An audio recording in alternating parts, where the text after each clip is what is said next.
மழைக்கால கூட்டத்தொடர் நேற்று ஆகஸ்ட் 21ஆம் தேதியோடு நிறைவடைந்தது. இந்த கூட்டத்தொடரில் கடைசியாக அவர்கள் அறிமுகப்படுத்திய 3 சட்டங்கள் நாடாளுமன்ற ஜனநாயகத்தையே குழி தோண்டி புதைக்கும் மிக மோசமான சட்டங்களாகும். 30 நாட்கள் விசாரணை கைதியாக சிறையில் இருந்தால் போதும் முதலமைச்சர், அமைச்சர் மற்றும் பிரதமர் ஆகிய பதவிகளில் இருப்பவர்களை அந்த பதவியிலிருந்து நீக்க முடியும் என்ற சட்ட மசோதாக்கள் எதிர்க்கட்சிகள் மிக கடுமையாக எதிர்ப்பு தெரிவித்த நிலையில் நாடாளுமன்ற கூட்டு நடவடிக்கை குழுவுக்கு இப்போது அனுப்பியிருக்கிறார்கள். பாசிசத்தின் உச்சம் என்று சொல்லக்கூடிய வகையில இந்த சட்டங்களை பாஜக அரசு அறிமுகப்படுத்தியிருக்கிறது. ஏற்கனவே சிஏஏ, என்பிஆர், என்ஆர்சி போன்ற சட்டங்களை அறிமுகப்படுத்தினார்கள். கடுமையான எதிர்ப்புக்கு மத்தியிலே நிறைவேற்றம் செய்தார்கள். ஆனால் அதை நடைமுறைப்படுத்த முடியாத நிலை உச்சநீதிமன்றத்தால் ஏற்படுத்தப்பட்டிருக்கிறது. மீண்டும் அதிலிருந்து ஒரு படிப்பினையை பெற்றுக் கொள்ளாமல் மிக மோசமான ஒரு கருப்பு சட்டங்களை அறிமுகப்படுத்தி இருப்பது நாடாளுமன்ற ஜனநாயகத்தின் மீதான ஒரு பாசிச தாக்குதல். நாட்டு மக்கள் விழித்துக் கொள்ள வேண்டும். அவர்கள் தமிழ்நாட்டிலும் காலூன்ற துடிக்கிறார்கள். தமிழ்நாட்டு மக்கள் மிகவும் எச்சரிக்கையாக இருக்க வேண்டும்.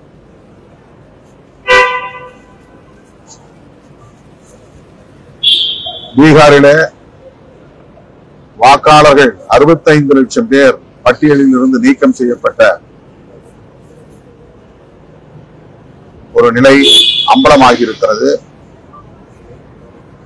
ராகுல் காந்தி அவர்கள் அதை ஆதாரங்களோடு அம்பலப்படுத்தி இருக்கிறார். அது குறித்து விவாதிப்பதற்கு இந்த கூட்டத்தொடர் முழுவதும் எதிர்க்கட்சிகள் கோரிக்கை வைத்தும் அதை ஒரு பொருட்டாகவே இந்த அரசு எடுத்துக் கொள்ளவில்லை. கடைசி வரையில் அது குறித்து விவாதிப்பதற்கு அவர்கள் முன்வரவில்லை. கடும் எதிர்ப்புகளுக்கு இடையில் சில சட்ட மசோதாக்களை அவர்கள் சட்டங்களாக்கி இருக்கிறார்கள். இந்த மழைக்கால கூட்டத்தொடர் மக்கள் விரோத சட்டங்களை அறிமுகப்படுத்துவதற்கான ஒரு கூட்டத்தொடராகவே முடிந்திருக்கிறது.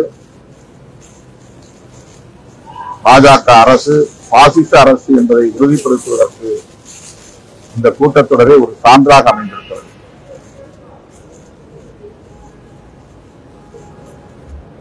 அமித்ஷா அவர்கள் தமிழ்நாட்டில் அடிக்கடி வருகை தருகிறார். அவ்வப்போது தாமரை மலரும் என்று குறி சொல்லுகிறார்.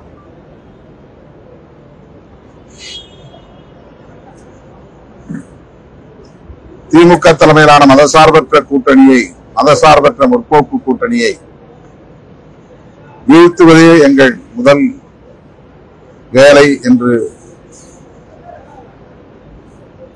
சவடால் பேசுகிறார். புதிதாக தோன்றுகிற கட்சிகளாக இருந்தாலும் பழைய கட்சிகள் பாஜக போன்ற கட்சிகளாக இருந்தாலும் அவர்கள் மதசார்பற்ற முற்போக்கு கூட்டணியை வீழ்த்த வேண்டும் என்பதிலேயே குறியாக இருக்கிறார்கள். தமிழ்நாட்டு மண்ணில் அவர்களின் சதி முயற்சி வெற்றி பெறாது என்பதை உரிய நேரத்தில் மக்கள் உணர்த்துவார்கள். தமிழக அரசியல் தாவேகாவுக்கும் திமுகவுக்கும் நேரடி அதே போல நேற்றைய மாநாட்டில் பாஜகவையும் திமுக தான் கடுமையான இஸ்லாம் அதாவது மக்களுக்கு நல்லது செய்யறது இஸ்லாமிய ஒடுக்குறதுக்காக ஒரு ஆப்ஷன் அது பாஜக தான். அதே மாதிரி தமிழகத்தில் வந்து பார்த்தீங்கன்னா பாஜக அரசு தான். அதே மாதிரி தமிழகத்திலும் திமுக அரசு வந்து பாஜகவோட சங்க கூட்டணி வைத்திருக்கிறது பேசியிருக்காரு.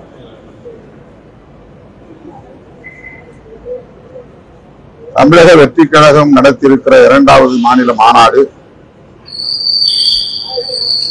வெற்று கூச்சல்களுக்கும் ஆரவாரங்களுக்கும் அடையாளமாக இருந்திருக்கிறது. உருப்படியான எந்த கொள்கை கோட்பாட்டு முழக்கம் இல்லை. ஆக்கப்பூர்வமான செயல் திட்டங்கள் அறிவிக்கப்படவில்லை. திமுக வெறுப்பு திமுக வெறுப்பு திமுக வெறுப்பு என்பதே அந்த மேடையில் அவர்கள் உமிழ்ந்த அரசியல். ஆட்சிக்கு வருவோம் என்று ஆர்ப்பரித்த பகல் கனவை கூச்சல்களாக முழங்கிய முழக்கங்கள் தான் அங்கே காணப்பட்டது. கட்சிகள் தொடங்கி இத்தனை ஆண்டுகள் ஆகியும் 2 மாநாடுகள் நடத்தியும் அவர்களது கொள்கை கோட்பாடுகள் செயல் திட்டங்கள் என்னவென்றே அவர்களுக்கே இன்னும் புரியவில்லை என்பதை இந்த மாநாட்டில் அவர்கள் எழுப்பிய கூச்சலும் வெற்று ஆரவாரங்களும் நமக்கு உறுதிப்படுத்தி இருக்கின்றன. இத்தனை லட்சம் பேரை திரட்டி வெறும் சவடால்களை மட்டுமே முன்வைத்திருக்கிறார். திமுக வெறுப்பை மட்டுமே உமிழ்ந்திருக்கிறார் நடிகர் விஜய் அவர்கள். அவருடைய பேச்சில் ஆக்கப்பூர்வமான எந்த கருத்தும் இல்லை, கருத்தியலும் இல்லை.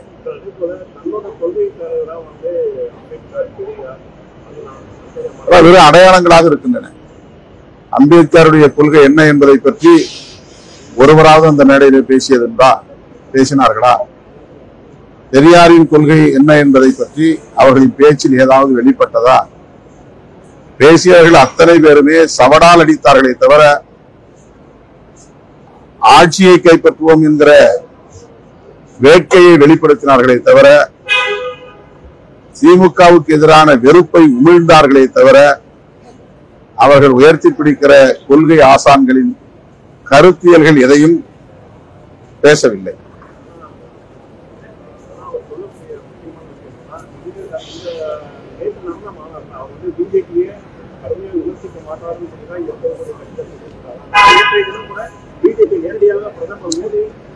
அதாவது பாஜகவை கொள்கை எதிரி என்கிறார், திமுகவை அரசியல் எதிரி என்கிறார். இது ஏற்கனவே சொன்னதுதான். மீண்டும் அதையே ரிப்பீட் செய்திருக்கிறார். கொள்கையும் அரசியலும் வேறு வேறு அல்ல. அரசியல் இல்லாமல் கொள்கை இல்லை, கொள்கை இல்லாமல் அரசியல் இல்லை. திமுக அரசியல் எதிரி என்றால் அப்படி திமுகவுடைய கொள்கை இவர்களுக்கு எதிரி இல்லையா என்ற கேள்வி எழுகிறது. பாஜக கொள்கை எதிரி என்றால் பாஜகவின் அரசியல் இவர்களுக்கு எதிரி இல்லையா என்ற கேள்வி எழுகிறது. அதிலேயே அவர்கள் ஒரு குழப்பத்தில் இருக்கிறார்கள். வெறும் தேர்தல் அரசியலுக்கான வகையாக திமுகவை அவர்கள் கருதுகிறார்கள். அவர்களை ஆட்சி அதிகாரத்திலிருந்து அப்புறப்படுத்திவிட்டு தாங்கள் ஆட்சி அதிகாரத்திற்கு வருவோம் என்று விரும்புகிறார்கள். இந்த விருப்பத்தை வெளிப்படுத்துவதற்கு பல லட்சம் பேரை திரட்டி பேசியிருக்கிறார்கள். அவ்வளவுதான். அதே போல புதியதாக கட்சி தொடங்கி வரக்கூடிய அதிகாரத்தில் இருக்கிறவங்க எதிர்கட்சியாக வரணும். அதே மாதிரி ஒரு கட்சி வரணும்னா அவங்க வந்து அதிகாரத்தில் யாரு இருக்கணும் அவங்கள கேள்வி கேட்கணும் வரணும். அதிகாரத்தில் வந்து பாஜக அதிமுக அதிகாரத்தில் இருப்பவர்களை கேள்வி கேட்பது விமர்சிப்பது பிரச்சனை இல்லை. ஆனால் அவர்கள் அதை தங்களுக்கான ஒரே அரசியல் கோட்பாடாக மட்டுமே வைத்திருக்கிறார்கள். அதுதான் அவர்களின் கோட்பாடு, அதுதான் அவர்களின் கொள்கை என்பதை போல மீண்டும் மீண்டும் அதையே வலியுறுத்துகிறார்கள். மற்றபடி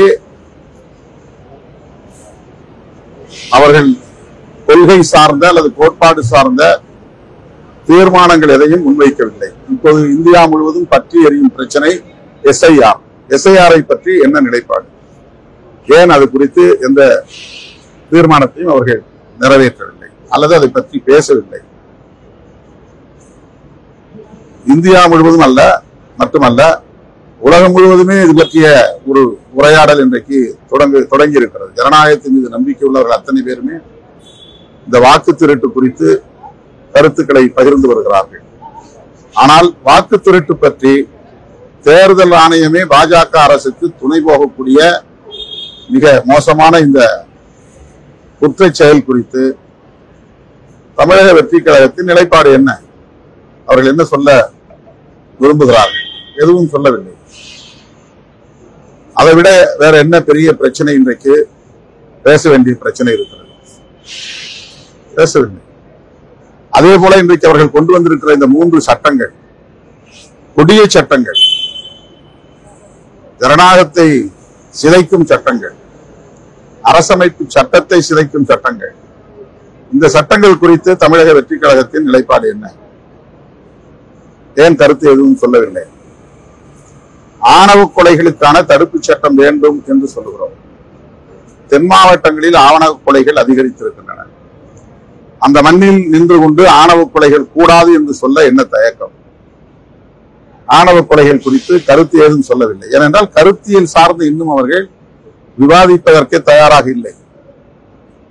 ஆட்சி அதிகாரத்தில் இருப்பவர்களை விமர்சிக்க கூடாது என்று நாம் சொல்லவில்லை. அதிகாரத்தின் மீது இருக்கிற வெறி திமுக மீதான வெறுப்பாக மாறுகிறது, அவ்வளவுதானே தவிர கொள்கை சார்ந்த விமர்சனங்களாக இல்லை.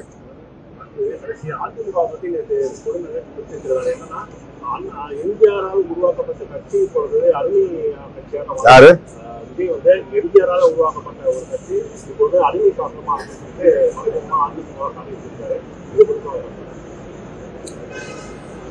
அதிமுக தான் இது குறித்து பதில் சொல்ல வேண்டும். நான் எம்ஜிஆரை பற்றி சொன்ன உடனேயே என்று எதிரி குதித்தவர்கள் இப்போது வாய்மூடி கொண்டிருக்கிறார்கள். எம்ஜிஆர், அண்ணா, பெரியாரை பற்றி மிகவும் கொச்சையாக பேசுகிற பாஜகவினரை பற்றி ஒரு வார்த்தை கூட இவர்கள் கண்டிக்கவில்லை. தற்குறி எடப்பாடி பழனிசாமி என்று பேசியவர் அண்ணாமலை. அப்போதெல்லாம் அவர்கள் வாய் மூடிக்கொண்டு எங்கேயோ மௌனித்து கிடந்தார்கள், வாய் திறந்து பேசவில்லை. சமூகத்தில் இருக்கிற விமர்சனங்கள் இப்படி இருக்கின்றன என்று யாரோ சொன்ன விமர்சனத்தை நான் மேற்கோள் காட்டி, இப்படி விமர்சனங்கள் இருந்தாலும் என்று மேற்கோள் காட்டி பேசினேன். உடனே பாய்ந்து பிராண்டினார்கள். இப்போது விஜய் சொன்னதற்கு அவர்கள் என்ன பதில் சொல்வார்கள் என்று நீங்கள் கேட்டு சொல்லுங்கள்.